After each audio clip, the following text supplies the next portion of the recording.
Hey there, welcome in Mizzou fans to the Burger Smokehouse PowerMizzou.com dance class after a 60-53 loss to Ole Miss. We were just on a Zoom with Conzo Martin. No truth to the rumor that Missouri is petitioning to get the state of Mississippi banned from the Southeastern Conference because things have not gone well for the Tigers in either sport against Mississippi teams this year. Mizzou, a lifeless and listless first half in which they trailed by 9 at the end of it, trailed by as many as 13 early in the second half before Kobe Brown and Jeremiah Tillman dragged them kicking and screaming back into the lead. And then tied at 50, Missouri fell apart. Outscored, it was an 8-0 run, outscored eventually 10-3. Kobe Brown hit a late three. Three consecutive possessions after Mizzou fell down 52-50. Three consecutive possessions in which Xavier Pinson never crossed the three-point line and in which Jeremiah Tillman and Kobe Brown never touched the ball. We'll get into it more. I have a feeling the comments are going to blame the coaching. I don't. We'll talk about that and why that is.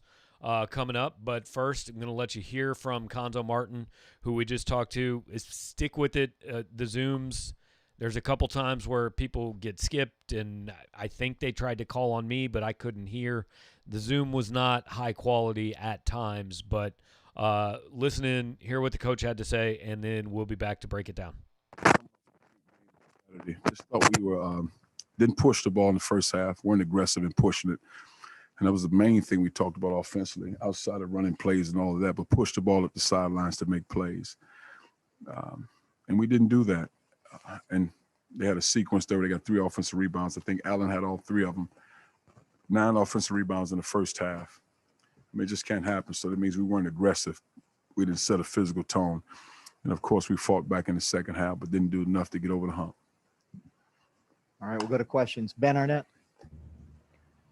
Coach, when you see a rough shooting night like that from X and Drew combined, that's pretty tough for them. What do you chalk that up to, and how do they bounce back from that? Well, as a ball player, you have to bounce back. That's part of it. I think it just in watching, I think Drew missed some shots, but I thought he was assertive. I didn't think X was very aggressive, even though he took 9 shots. I didn't think he was aggressive in attacking. I thought he'd probably settle for something on the perimeter instead of getting downhill, getting in the lane and making plays, if not for himself, but for other guys. Colin. Coach, what is it about the way Mississippi State plays defense in that zone that kind of gets you guys passive and doesn't get them going downhill like you saw with X tonight? Well, I think that's the biggest key because we've always had success against zones, and that's one of the things we've taken a tremendous amount of pride in. I know Kobe in the middle, and some was hesitant a little bit on some of those flashes that we made adjustment, put Drew in the middle. He did a good job, but just, I'm not sure. And the other thing we talk about, flash in the middle, but also get Jeremiah the ball when he's down low. And I thought we had an opportunity there, some opportunities. So, yeah. Mason. Hey, Coach. So when Ole Miss went on that run down the stretch to close out the game, was there anything that you wanted to see a little bit more of down that stretch? I think more than anything was getting stops. I think that was the biggest key to get stops. Of course, make baskets, and then you try to get stops. I think we might have been down 2. Then they got a layup. Rodriguez drove baseline, and they got a layup. And we didn't have a guy to drop down and cut off that baseline. So that was a 4-point swing, and then it kind of went from there. But, of course, get stops and then making baskets. Mitchell. Dave Matter. Gonzo, when you talk about not pushing the ball up enough, I mean, is that mainly a point guard issue, or is that where it starts, I guess? And then in the deciding minutes was there any thought to playing Bugs more than X at that point? Well, it was some thought, but you want to try to at least X is more of a score with the mentality to score when it's late like that. But it was certainly thoughts, yes. But it's outletting the ball first and foremost, then getting up the floor, up the sideline quickly. Sorry. Mitchell.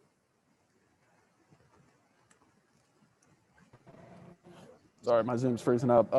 Gonzo, what was Kobe kind of able to provide in that second half when you all made that run?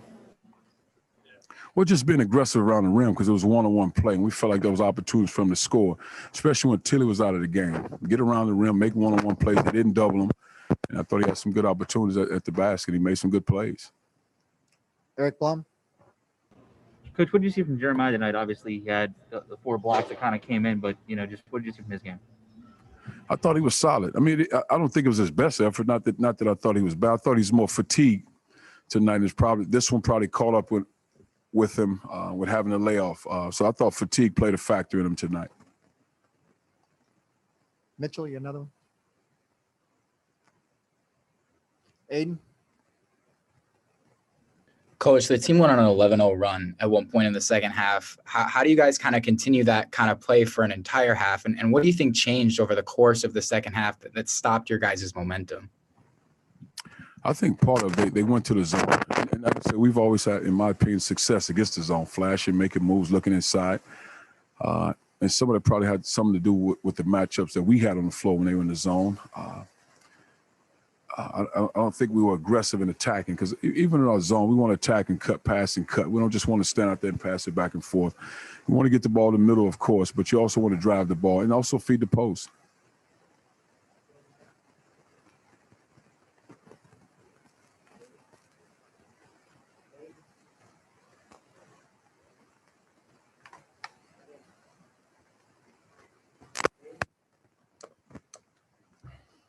Colin. Coach Martin, what did you think of the late game, late clock execution on offense from your guys tonight? What would you have rather to see from them offensively? Of course, be aggressive, but what happened late when we had a play call, they had zoned, and once the pass was made, they went to a man. So they kind of had our guys at a pause. But again, we have a setup action where if they're in the man or they're in the zone, you make a play. But more than anything, just to be aggressive and attack the rim. I thought we just stood around on the perimeter instead of attacking the rim. Dave, Matter? I know the schedule's kind of touch and go. Where do you go from here? Do you have any clarity yet on Saturday with A&M? I think we should know some more tonight, at least tomorrow morning, about A&M. All right, so there you go. Conzo Martin, fairly abbreviated. Not a lot to say.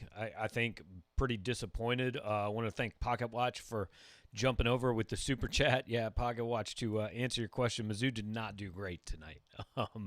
But maybe a little better than Auburn did. I mean, they were competitive for a while, but didn't hang in the end. But always want to shout you out for being over here and for joining the Mizzou fans here. It's been fun all season, and hey, there's still a little bit left, and we'll keep doing it.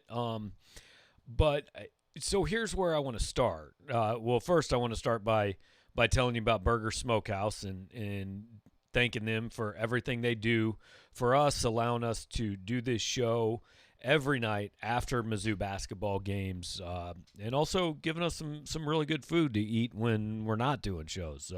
I've got still some of it in my freezer from earlier this year. Good stuff. Just waiting for a day I don't feel like cooking. So check out Burger Smokehouse at smokehouse.com or at your local grocery store. Almost all of them in the state of Missouri carry it, so hope you can support one of our sponsors and somebody that's been very good to us. There's the number down there, 573-234-4935. You can give us a call on that number.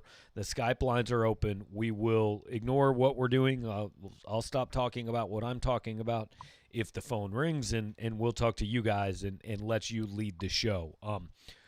But here's where I want to start, and I want to be careful here because they're college kids, and I don't like hammering a college kid. But Conzo, for everybody who is railing Conzo Martin, and I'm sure there is some of it. I haven't gotten to the comments yet. I haven't really read the message board. I'm sure it's happening. Here's the dilemma that Conzo Martin has right now. The guy that at times is his best player, who has the ability to be his best player, who has scored 36 points in a game this year and has scored 30 4 or 5 times, right now is killing him. I mean, in that game tonight, in 10 minutes, Drew Buggs was plus 12. Means Missouri outscored Ole Miss by 12 points in the 10 minutes Drew Buggs was on the floor.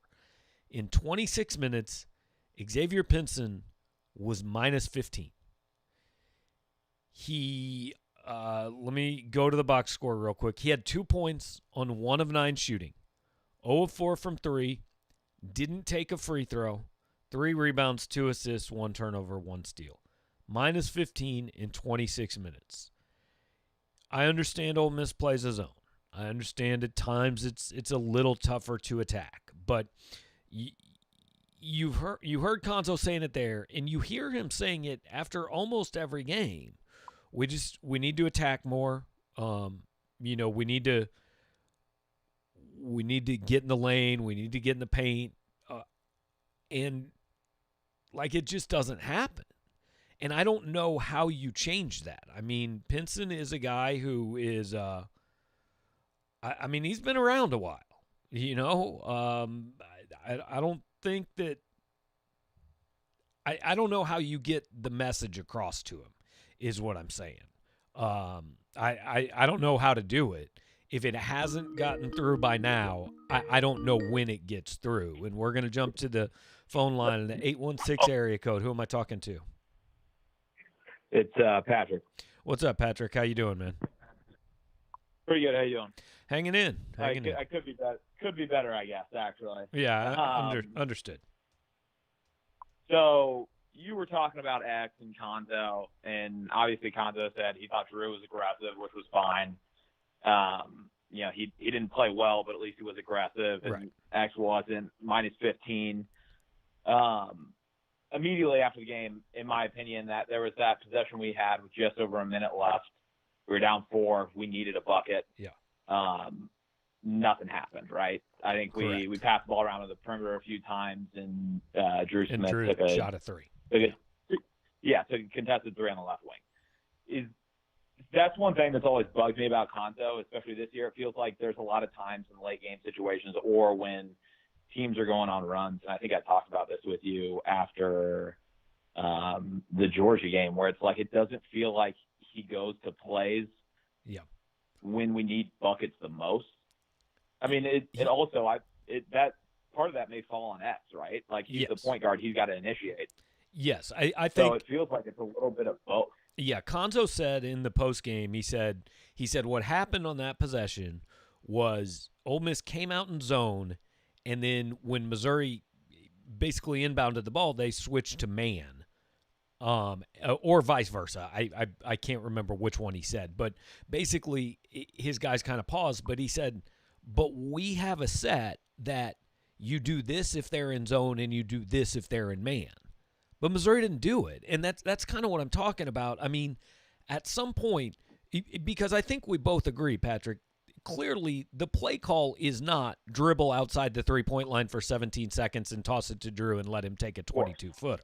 That's not what the plan was in the timeout. Now, I can't say exactly what the plan was, but I can say that Xavier Pinson never really appeared to be ready to do it. I actually thought, to not totally put this on X, I actually thought, and I've got this written in my post-game thoughts, the possession that I thought lost the game was the one before that, where they're down 52-50 and Drew Smith takes like this off-balance 15-footer after one pass where Tillman never touched the ball. I mean, at 52-50, they had 3 straight possessions where neither Tillman or Brown ever touched the ball and where their point guard never crossed the three-point line. I don't care if you blame Pinson, if you blame Drew, or if you blame Konzo, or if you blame all of them, but that can't happen. Right. I mean, Tillman's our best, you could argue he's our best player, second best player on any given night, right? Especially with X. But it feels like, especially with college kids too, like part of that's on the coach, I think, at least like having them prepared. I mean, obviously there's some kids that, may not listen or just can't handle it, or I don't know what happens, but you have to be able to execute in those moments, whether it's 10 minutes left in the second half when you're up 15 and now you're up 3, right? And you need a bucket, or it's a minute left and you played a terrible game because we did not play well, but we have a chance to win it. Correct. And there's just it feels like every time it gets to that moment, like nobody's on the same page. Yeah, and this is where I will side with the fans who say use more timeouts. I mean, when you see that possession going the way it's going for the first 12 seconds, like you got to call a timeout there and say, I don't know what we're doing, but this is not what we need to be doing. Let's start this over. And I don't know if Missouri had a timeout left. I assume they did. It didn't seem like there were a whole bunch of stoppages in that game, but yeah, I mean, this is a team that had been 5-0 in close games, and now they've lost. This won't technically count as a 5-point game because it ended up being 7, but they've lost 2 in a row that they had a chance to win late, and execution. The first game against Ole Miss, you argued with the effort. You can't argue with the effort tonight, but you can argue with the execution. Yeah, one thing I disagreed with on Konzo before, or his little comments before we got here was, I mean, I thought Tillman played with a ton of effort. He didn't look fatigued, especially being late. They were, I think midway through the second half, he was jumping in front of the post, getting steals. Like, he looked fine to me. He was posting up. He was available. When they moved to that 2-3, it looked like we just didn't know what to do. Yeah, despite Damian Fishback's insistence that Missouri is better with him not in the game defensively, I thought this was one of Jeremiah's best games. The fatigue, I think it's possible what he was talking about is, if you notice when they came back from the under 4 timeout, Tillman wasn't in the game for about the first minute. I wonder if maybe he was talking about conditioning there. He had to take a break when Konzo would like to have been able to play. I'm not sure, but I agree with you. I thought Tillman was fantastic tonight. I thought he was too. Again, I thought this was one of his best games. Yeah, he and second half Kobe Brown were good enough to win the game. Nothing else was, but those 1.5 guys were. So. Yeah. All right, I'll let you go. Thanks, Dave. I appreciate it. All right, Patrick. Appreciate the call, man. Thanks a lot. So Patrick's our first caller, and we certainly will take more tonight. If you guys want to talk, covered a lot of ground with Patrick, but anything you guys want to talk about, I mean, and that's kind of where. This is where we get into, again, ultimately, it's all coaching, right? It's always comes back to the coach in college because you sign the players and you recruit them and you coach them, and if they're not good enough, it's going to be your fault. So I get that. But, again, how many times do you have to hear the coach say the same thing after every game before it changes? Let's go now to the 815 area code. Who am I talking to? Hey, Gabe, it's Ron. What's up, Ron? How you doing, man? Yeah, I'm all right. I'm feeling just a little empty about another game here. It's again, they had the win the other night, but it just seems like this has been kind of trending in the wrong direction for some time. And yeah, that special season everyone was gearing up for in the first couple months of the season, it seems to have almost completely eroded. So that's a little concerning. Yeah, it would be. I mean, I think it would be very surprising. I think we're now talking about more of a, like, they could still be playing in a 2-7 game in the second round, but they'll be the 7 and not the 2. So it's definitely trending the wrong direction. I think tonight's loss knocked them out of really any chance of the top 4 in the SEC. I don't see how that happens now unless somebody just completely falls apart. But I also don't think they can play their way out of the tournament, probably. I mean, don't get me wrong. It's possible. If the wheels completely – like, if they don't win another game, sure, they're not going to make it. But I think they're good enough to win another game or two. I would hope so. I mean, if they play Vandy, if they play A&M, I don't know if that's going to happen. But those teams are just, like, that bad where a downward trending Mizzou team should be able to handle it. No, that's all right. First off, I caught the pregame show. I didn't realize, I was unaware that there was an only players meeting or whatever. I always just kind of roll my eyes anytime I hear that. I think this is kind of case in point again that maybe we shouldn't read too much into those as fans and media. I would, if I'm going to have a players only meeting, I'd definitely do it before I played South Carolina because, like, you're going to beat them no matter what. So you can come out and say, yeah, we met and everything's good. I mean, had Missouri lost that game, they never even tell us they had that meeting, right? So the meeting, I mean, good for them. If it made them feel better, that's cool. I'm not, that's fine. But I refuse to point to a players only meeting as some turning point in the season. Right. And just, I think what you said off the top of the show after Conzo's presser with X, I was a little off on my prediction. I thought this was revenge game season where X in particular was going to take it personally and drive to the basket and go off. That did not happen.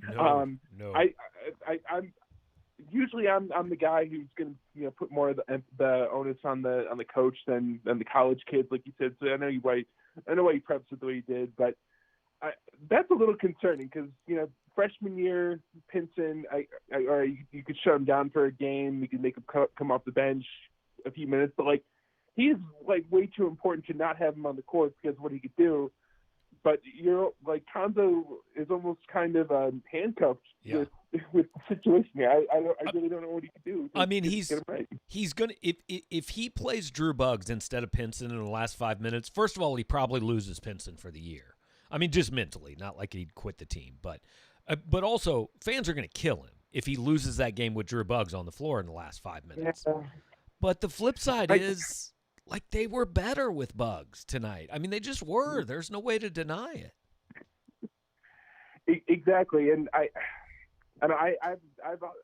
can understand like why the casual fan looking at this and saying, of course, X is the guy like who could take over a game and has that potential, but he for whatever reason like something just isn't clicking with him. So, and hell, he's a junior in college. I think if he gets benched or gets his minutes taken away for Drew Buggs, like only to send a message to him, I think he should be able to handle that. And if not, then I think they need to figure something out after the season. But either way, it's really concerning. I had really high hopes for X and him kind of becoming the face of the team throughout this year, the guy you want the ball in his hands in the big games, and he still might have one of those games in him, but it's very concerning right now. That's the thing. Him and Drew Smith could both have huge games at some point for this team down the stretch.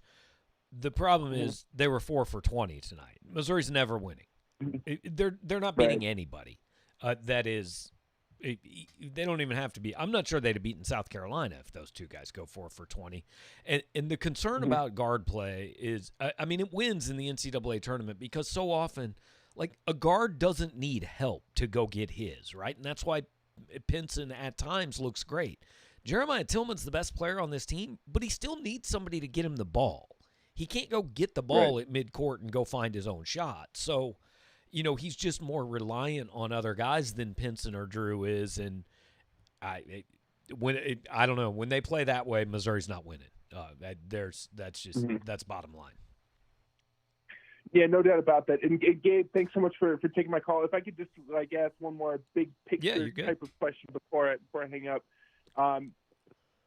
This year's kind of maybe not the best barometer to judge fan support. Obviously, you're in the weeds with the diehards on the message board and on the show. But do you feel like that Conzo and the team is not that like this is like their main objective here, but they're kind of failing to capitalize on a special season to really carry that into next year when it's looking like a little more of a lean year and giving Conzo a little more of a leash like down the line, for lack of a better word. I'm a little, you can't really, judge that now based on attendance, but I gotta imagine that they're kind of losing interest with this rough stretch that they're having for this past couple of years. I completely get your point, and it's interesting. I wonder, like that week where they played Kentucky and Alabama in a normal year, is Mizzou Arena sold out for that?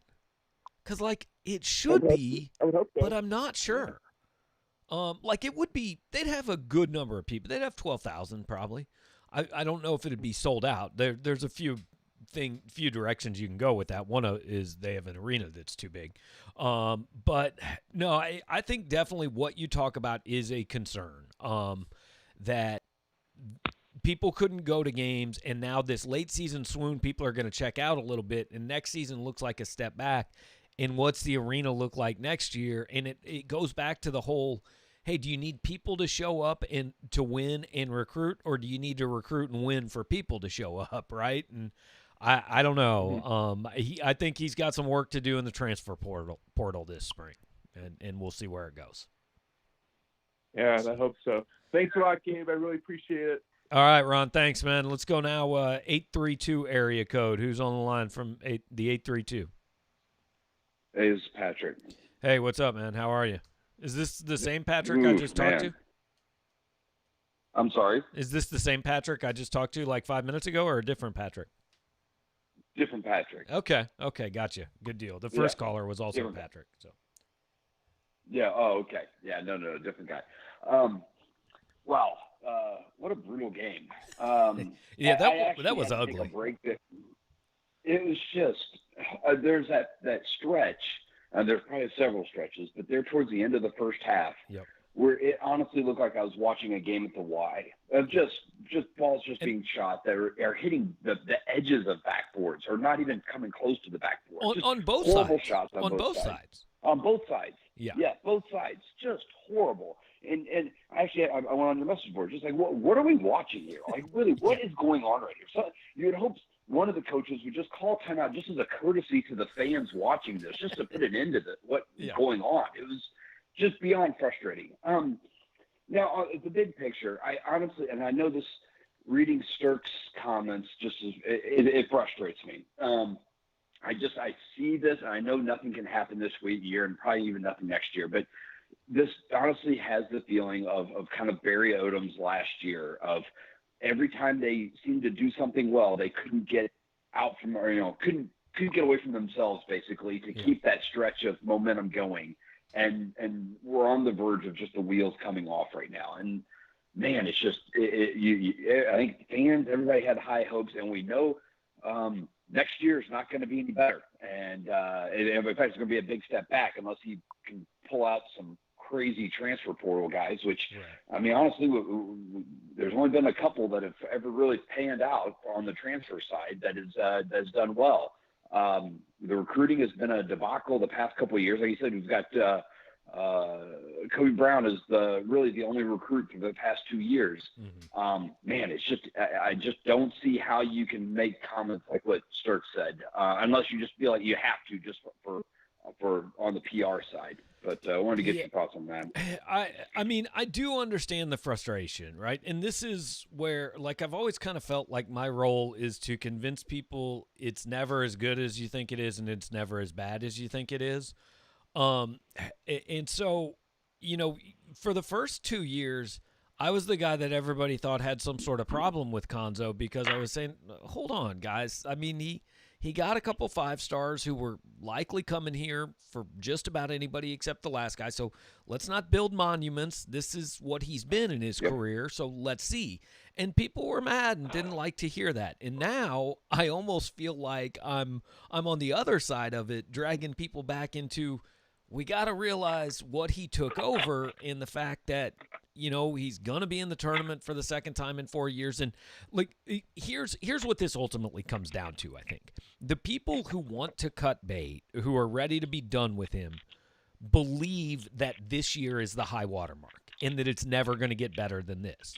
And if that's true, like, look, if you give me a crystal ball and you tell me Konzo's here 5 more years and the high point was a 7 seed in the NCAA and they won 1 game, then yes, you should fire him today. But the problem is you don't know that.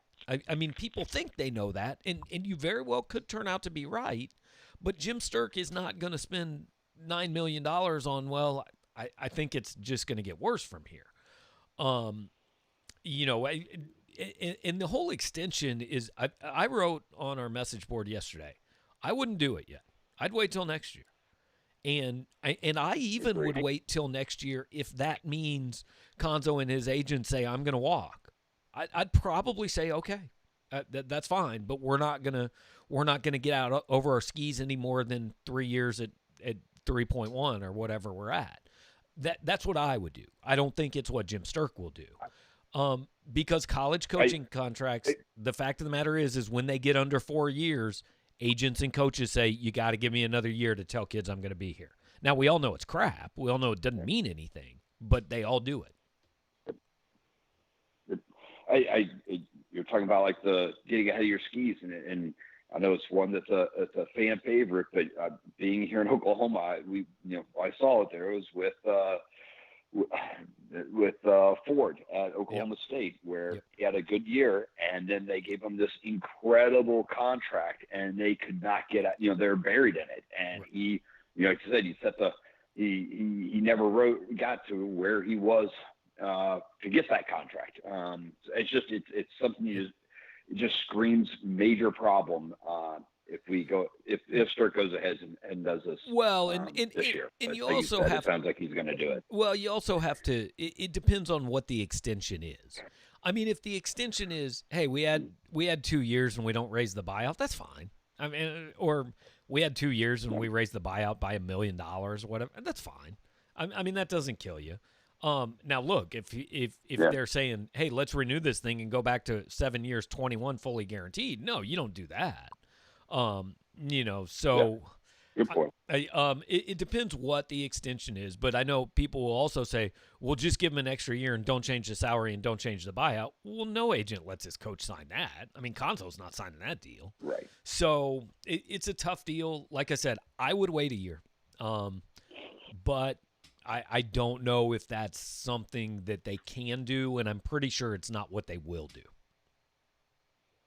The reports of suitors outside of Missouri, other programs reaching out to Kwanzaa, do you think that's more of just agent talk or agents leaking information out there, or do you think there's actually some traction there? Yeah, that's possible. I know Dave Matter wrote that. I trust Dave very much. I don't know who told him that. I don't know where he got it, so I can't say. I'd be surprised if he has a job offer in the end that's better than the one he has right now, and I don't think he wants to go anywhere either. So. Sounds good. All right, Patrick, appreciate the call, man. I'm going to jump now to the 573 area code. Who am I talking to from 573? Hey, what's up, Dave? This is Jonathan. What's up, Jonathan? How you doing, man? I'm doing good. How you doing? Hanging in. What's on your mind? Yeah, I feel you. Yeah, that was a tough loss, but I just feel like calling in. I just wanted to say, like, I'm kind of tired of everybody after a bad loss. Everybody dogging on Konzo, like Konzo is a very good coach. Like if Mizzou is to fire Konzo, who are you gonna bring in that's at that same level or better than him? Like there's not a good possibility of a better coach getting hired than Konzo. So I would rather just wait it out with Konzo, see what he can do. I mean, and let's be clear, there's zero chance Missouri's firing Konzo Martin this year. It literally can't happen. Right. So. Right. Yeah, that's frustration after games. Yeah, it's just a lot of frustration, a lot of tough losses. But I mean, I think there's a lot of hope for the team. Like X he's a great player, but you got to think X was a 3-star recruit. Like he's came a long way from where he was his freshman year. So like he's gotten a lot better, and like I think the team next year could go a long way if X comes back. I think they got a lot of potential. Well, it'll be interesting to see what happens next year. With I mean, you got to assume Tillman's gone. You got to assume Drew Smith's gone. I would think Mark Smith's gone. So, Pinson is a key to next year. But and you're right. Look, he clearly X has improved a lot since his freshman year, and I do want to be careful in that I don't want it to be taken that I'm going after a college kid by any means, but I do think it's frustrating when I think the issues that X often has, at least in listening to Konzo, aren't issues of not being good enough. It's more of a kind of mindset type of thing sometimes, and that's got to be tough. Just that he is. I never thought I'd live in a world where I'd say Jeremiah Tillman was the consistent player, right? But you pretty much know what you're getting out of Tillman this year. And it's hard when your point guard is a guy that he's got 36 in him, but sometimes he's got 2 in him too, and that's hard to manage when you're just not sure which one you're getting. Yeah, very, very inconsistent. That's very tough to deal with. But I appreciate what you do, Gabe. I just want to say, Mizzou, they got hope for next year. Antoine Brookshire, he's a top 100 point guard. He's legit. So I want to say, everybody, if the season don't work out, everything don't work out in the tournament, next year might be good. So good deal. Appreciate the call, Jonathan. Thanks. Call in. Yeah, have a good one, Gabe. All right, you too, bud. Thanks for being part of the show. And hey, we like to hear the positive stuff too, because a lot of times the internet turns into a haven for negativity, right?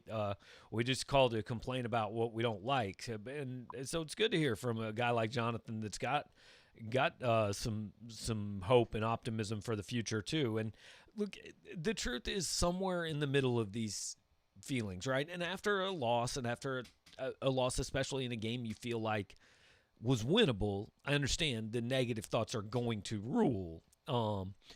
But, we do have to kind of still keep in mind what this program's been for the last, truthfully, most of the last 9 years, guys. I know people don't like to admit it, but it's true. This is the second best team they've had in 9 seasons, any way you slice it. So, that's not a situation where the coach is going to be in a whole lot of trouble or anything like that. So appreciate all the callers, appreciate you guys in the comments, and we're going to start to get to those here in just a minute, because I know you've been active and you've been here for 40 minutes while we've been taking calls and playing press conferences and all that. Real quick before I do, just hey, let's go back to the phone lines. Let's go 765 area code. Who's on the line? This is Alvin. What's up, Alvin? How you doing, man? I'm good, man. Or could be better, I guess. Yeah. That wasn't the best one so far. Yep. So what's I got on I guess a couple thoughts. Mm-hmm. It seems like when our guards play, we either have one that's on fire and ready to go, and then the other guys kind of disappear. And normally it feels like other teams will play off each other. Is it like? Does that seem like, is that just a weird thought, or is that just something that happens to Mizzou this year, it seems like? Yeah, that's interesting. I'd have to go back and look at more of the numbers to see. I mean, I guess basically you're saying it doesn't seem like Drew and X played well at the same time or on the same not night? Just that. Like tonight I thought Mark played pretty well, and then the other two were just completely absent. And then there's, when Penton dropped 36, who else is there for him? Yeah. It's just kind of weird. Yeah, that's an interesting point. I mean, I don't know the answer off the top of my head. I'd probably have to go back and look. I know there were games early in the season when Mark was playing pretty well that you'd have 2 or 3 of them playing well together. I'd say probably more 2 because there's only so many points to go around. But then I think the issue for a good long stretch was that Mark wasn't playing well on any night, so it probably seemed that way. And now in the last 5 games, really, X has been struggling quite a bit. So, I don't know if it's necessarily related to the other guys playing well or not, but it's just they haven't gotten them all going at the same time. I think that's definitely fair. Yeah, and I agree. And I just feel like most teams, like, they kind of feed off each other. When things get to rolling, one guy gets going, some other guys get some open shots, and now come down. But the team just does not seem to have that in them. Yeah, I think what they get going off of is probably 2 things: is defense, but I think it's also Tillman. And I think that, like, when Jeremiah really starts going and really has energy, and he did in the second half tonight, and that's when they kind of came back. Him and Kobe came back and they took the lead. But then, it just all kind of disappeared there in the last 2 minutes, and I don't really know why. Yeah, I totally agree. Like, I'm on everybody else's kind of side too. Like, it's frustrating, but I've also, I'm on the message board and everything, and at first I was kind of like starting to lean towards, like, man, is Kwanzaa really the guy? But now I'm also kind of like, dude, he's done good things compared to where we were at. Right. And so, like, I don't even know how to feel about that anymore at this point, just because of the up and down roller coaster we're on. I mean, the bottom line is he's going to be the guy for another 2 years. Unless he walks away on his own. So, like, I frequently say, if it makes people feel better to pound the keyboard and yell and get mad and want him fired, that's cool. Nobody's stopping you from saying it, but it's just not going to happen, So, I mean, he's going to be the coach next season, and he's going to be the coach the season after that. And then we'll see where it goes from there. I think next year will have a lot to do with that. But kind of like I was telling an earlier caller, I think the people that want him gone have convinced themselves that it's never going to be better than this year. And down the road, they may end up being right, but there's no way to know that as of right now. Yeah, I feel like you kind of have to ride it at this point, just because of where we've been and what he's actually done for us, and then the courtesy. He's had some injuries and stuff that he's battled through, the coach, and that's tough in college, especially with the guys he has lost when he's lost them for stretches. Yeah, I mean, I look at Konzo's 4 years this way. Year one was, look, they went all in. Every coach would do it. They didn't get everything out of it they wanted, but they got the program back on track, right? Year one was successful. Year two, he lost his best player a week before the season starts. I don't even count year two because year one basically turned year two into year one. And then year three, last year was disappointing. That was disappointing. And then this year, I think, is a success. I mean, they're in the NCAA tournament. I understand if people want more, it may not be the highest level of success, but it is a successful season. So in 4 years, he's had 2 good years, 1 disappointing year, and 1 that I just don't even think counts. So that's a pretty good ratio overall. It's certainly enough to earn him another year. Right. And then I guess my last thought would probably be so you'll kind of look at records and stuff, and Missouri's 14-7 now. 14-7, 7-7, yeah. 13-8, 13-9. 13-9, I think is correct. Yeah. So they're not super separated. Ole Miss beat us twice this year. Those are both quad 1 wins for them. I guess how much more leash do we have before we really have to hit the panic button on even the NCAA tournament this year? Because it just seems like we're really trending the wrong direction. Yeah, you can't lose to A&M. You lose to A&M, it's time to start talking. But here's the other thing that everybody has to remember is it's not just that Missouri had the wins in the non-conference. It was the wins they had at Wichita State, Oregon on a neutral floor, Illinois. They were by such a huge margin the best team in the SEC in the non-conference season that they can finish behind some of these other teams in league play and still have an overall better year because of what they did in those first 7 games. So I think Missouri's 1 win away from absolutely being in the tournament. They got to win 1 more game at some point, and they're absolutely in. And to you, that's just beating anybody? Yeah, just 1 more win. I mean, because even if you lose to A&M, it means you beat Florida, and that's a quad 1 win. So whatever, just win another game, and I think they'll get in. Yeah. Awesome, Gabe. I appreciate you taking my call, and think all the things you do is great. Appreciate it, Alvin. Thanks for being a part of the show, man. Good to talk to you. And we had somebody from the 636 area code. Not sure you're still on the line. 636, if you're still there, speak up. If not, give me a ring back. All right, I think we lost the 636 area code, but feel free to call back. We're still here hanging out, and we'll certainly look. I appreciate all the activity we've had for 11 o'clock on a Tuesday night. Appreciate you guys staying up with me, and I understand some of it's probably out of frustration and anger. But you know what, man? The clicks and the metrics don't know why you were here. They just know you were here. I'm just kidding. Appreciate those of you who are hanging out with me late on a Tuesday night. Again, one of the frustrations, I think, is that this gets into every night, every game. And let's jump back on the phone lines to the 636 area code. Who am I talking with? Hey, Gabe, this is Rob from St. Louis. What's up, Rob? How you doing, man? What's going on? First time caller, but tough loss tonight. But I don't think it was about the effort. Totally agree. It was a tough loss, but you don't like losing at home. But yeah, I mean, they played hard. The first time they lost to Ole Miss, you could watch that game and say, "I'm not sure they're trying."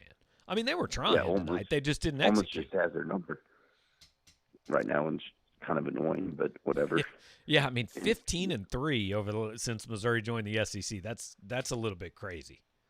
and they're still going to make the tournament. I think. I mean, I think still good enough, but yeah, I think they're one win away. One win, yeah, that makes sense. Texas A&M or Vandy or LSU or Florida, whatever. Just win one of them, and you're probably getting in. Yeah, I mean, and I think Gonzo's done a good job. I mean, just 2 NCAA tournaments in 4 seasons. I think that's pretty good after he recovered after the worst 4-year stretch or 3-year stretch in Mizzou basketball history, I think. Yeah, I mean, since the mid-'60s at least. Yeah, since pre-Norm. I mean, people forget what he took over. Yeah. And yeah, it's not – look, I understand everybody wants more than what you have right now. But again, like maybe he's the guy. We'll see. But he has earned the chance to find out if he's the guy. And, like, Mizzou, like, they have – like the first 6 games, they started 6-0 with wins over Oregon and Illinois. Yep. And they went 7-0 in non-con. I mean, they could beat anybody in the country, or they could lose to anybody in the country. That's basically any team other than Gonzaga or Baylor. Right. This team could lose in the first round, and they could be playing in a regional final for a chance to go to the Final Four. Neither one would completely shock me. Yeah, I think the goal is just win a tournament game, and I'll feel great about this team. But next year is whatever. But right, you deal with next year. The goal this year is to win a tournament game for the first time in 11 years. Yeah. Totally agree, Rob. Hopefully we're on the same page, man. Maybe a 7 seed, maybe. Not 8 or 9. I don't like those games, but thank you. Right, yeah, Rob, appreciate the call, man. Thanks for being part of the show, and we got 229 area code on the line. Who am I talking to there? Hey, what's up, Gabe? This is Aaron. I have to say that you had some wise words from last game. You know, I was thinking that UGA might have been the turning point, but you said, well, let's wait a couple games, and have to say you were right about that. I guess I was trying to be optimistic and trying to look for the good in Mizzou, but you know, things can turn around still. You know, I think that Florida game could be pivotal, but I guess my thoughts are I don't see this team as an underachiever. I see Tennessee as an underachiever. I still think they're somewhat of an overachiever. I think they're right about where I thought they could be at the beginning of the season. I mean, at the beginning of the year, I viewed this as like a 6 or 7 seed if things went well. And that's where they're at. So I have a hard time being disappointed in that. Now, I think the people who are disappointed were, hey, we're ranked number 10 in the country. We just beat Alabama, and now we're not there anymore. Well, the truth is this team was never quite that good. They had some things go their way. They made some of their own luck too. But again, it's never quite as good as you think it is when it's good, and it's never quite as bad as you think it is when it's bad.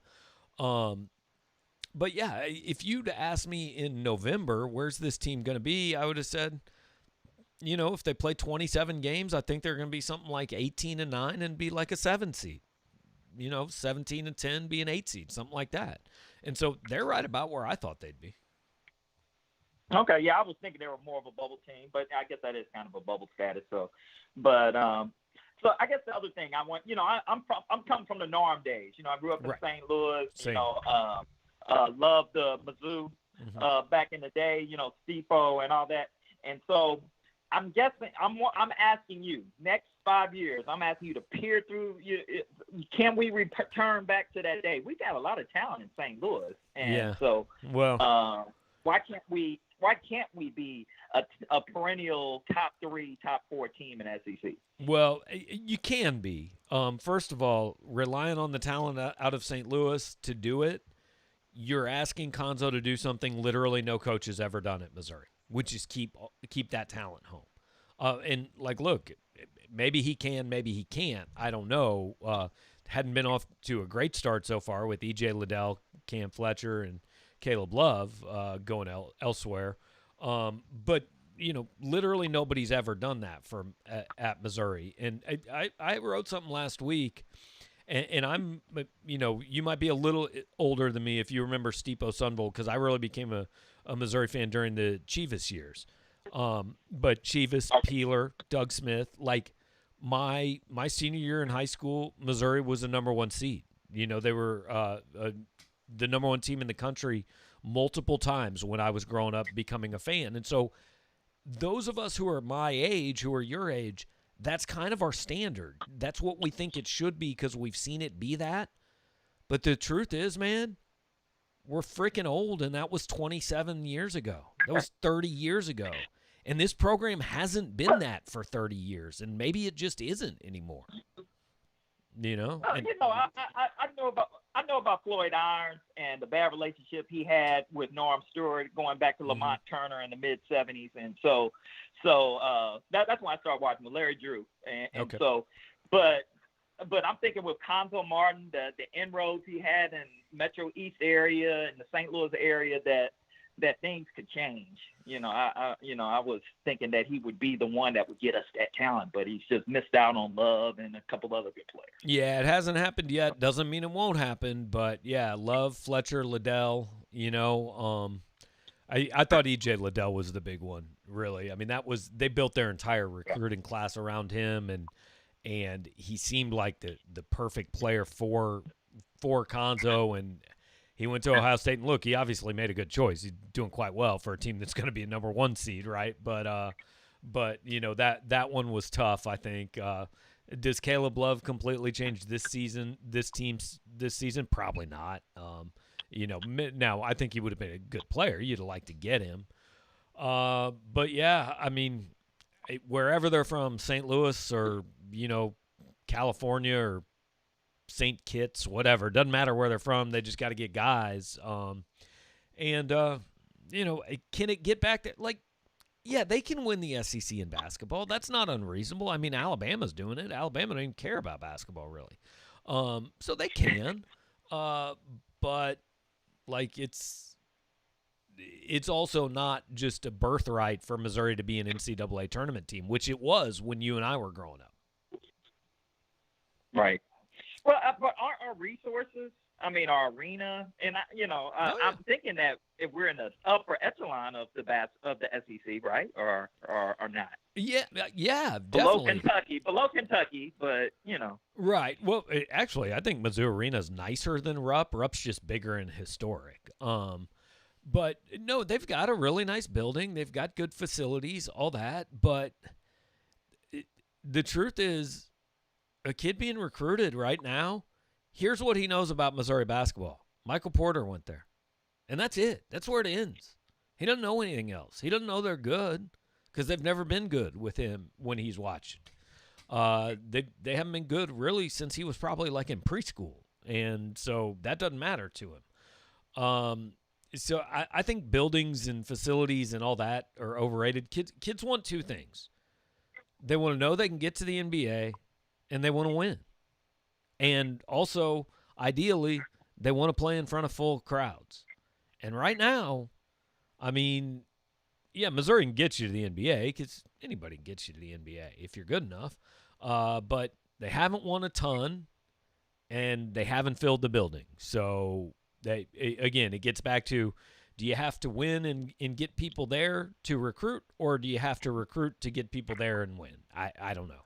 But that's the challenge. Well, just like Drinkwitz, you just have to have a vision and a culture that people can buy into. And so I think it can be done with the right coach. But I appreciate your thoughts. Appreciate you calling. Thanks, Aaron. Appreciate it, man. We're going to move on now to the 314 area code. Who am I talking to in 314? This is Larry. What's up, Larry? How you doing, man? Not too much. Hey, you know what? I listened to part of your podcast earlier where you talked about when you were growing up, Mizzou was a guarantee. Like every year, they're going to be in the tournament. Mm-hmm. And I think the truth of the matter is, and we just have to call a spade a spade. This Mizzou basketball program is dead as a doorknob, and no one cares. The Mizzou fans have transformed to the SEC. The SEC dominate when we're talking about men's sports. They dominate baseball. They actually are more dominant in baseball than they are in football. But it's a baseball-football conference, period. End of story.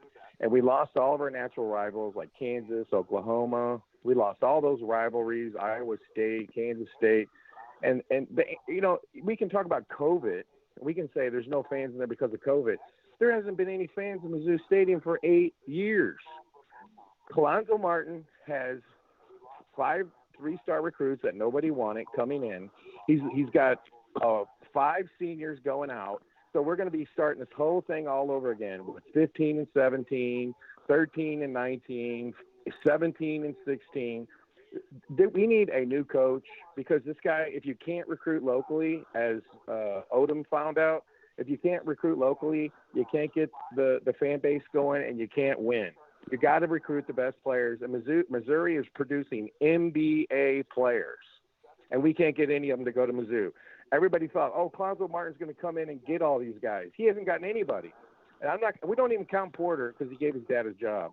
So from my standpoint, I don't even care at this point about the program. I mean, I think everybody's looking forward to football and Drinkwitz and maybe softball and hopefully women's basketball getting back on the right track.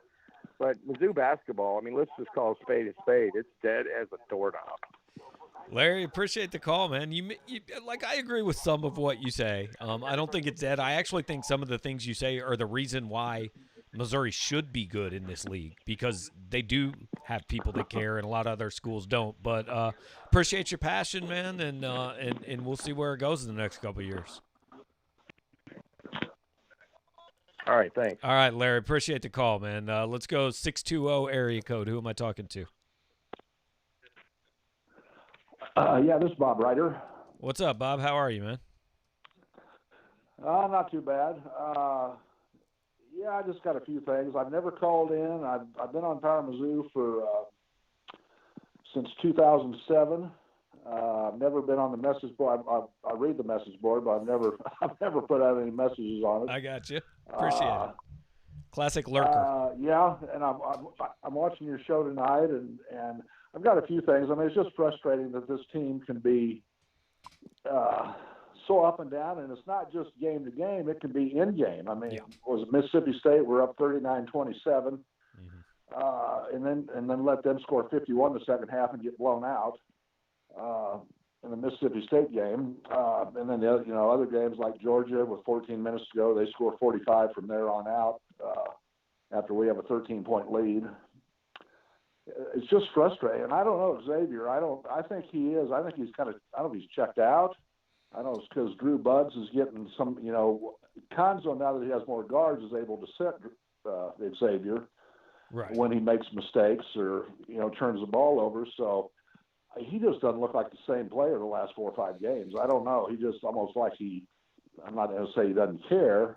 Right. But, and then the only other thing I've got for you is that, and it's not a big deal, but it's frustrating as heck to watch. And Jeremiah Tillman has played really well this year.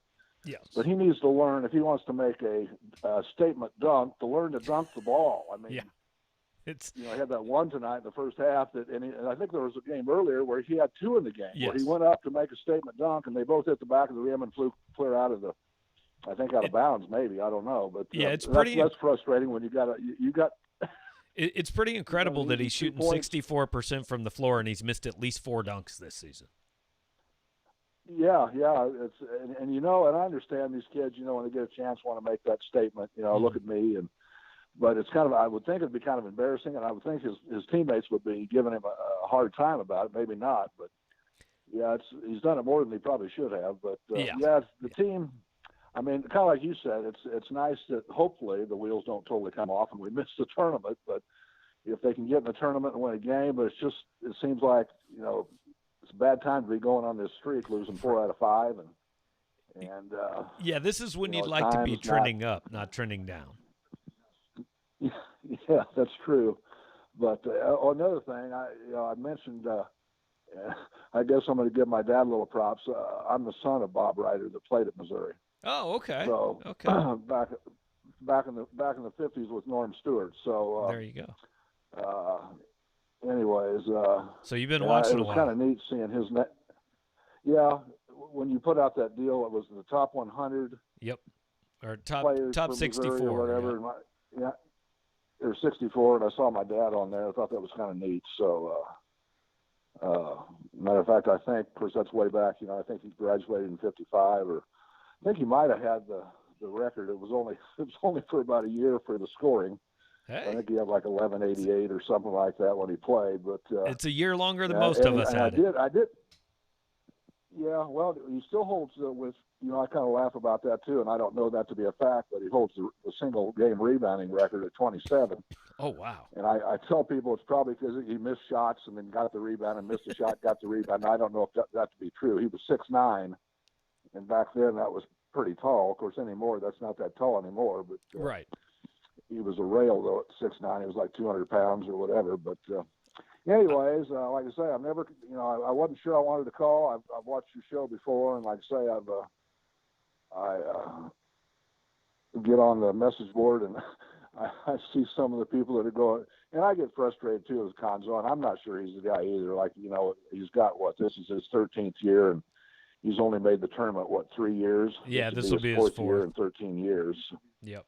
So I'm kind of like some people. I just don't know if, his ceiling, whether it's, but like you say, we really can't probably afford to get rid of him for a year or two. Yeah, it's. So, I mean, unless he decides to. He's earned the right to find out if he's the guy. Now, he may not be the guy, but there's no way we can sit here today and say for sure that he's not the guy, right? I mean, I can't. Yeah, some that's people true. can, but yeah. No. Yeah. So I guess that's all I've got. Enjoy your show and keep up the good work. Bob, I appreciate the call, man, and I think your dad's record is safe for a while. 27's a lot of rebounds, man. Yeah.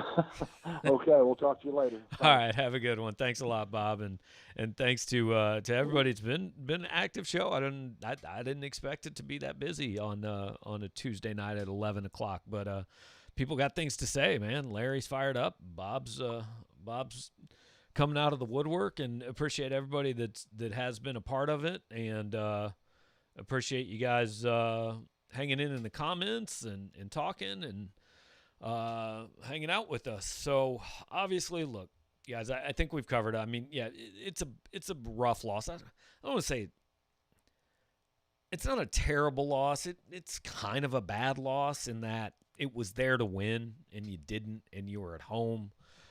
You've lost 4 out of 5. It's clearly it's not going the right direction. There's time to turn it around, but also it's got to get turned around.